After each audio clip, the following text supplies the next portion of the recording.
شروع میں وہاں کچھ نہیں تھا، ہر چیز بے شکل تھی اور ہر چیز کی سطح پر اندھیرا چھایا ہوا تھا، صرف خدا کا وجود تھا۔ ایک دن خدا نے حکم دیا کہ روشنی ہو اور روشنی پیدا ہو گئی۔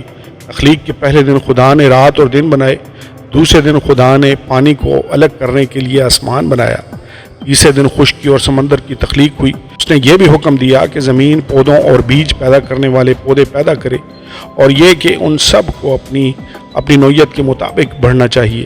چوتھے دن خدا نے سورج، چاند اور ستاروں کو پیدا کیا تاکہ دن رات، سالوں اور مقدس اوقات کے نشانات کے طور پر کام کریں۔ پانچویں دن خدا نے سمندر اور ہوا میں تمام جانداروں کو پیدا کیا اور حکم دیا کہ وہ اپنی اپنی قسم کے مطابق بڑھیں۔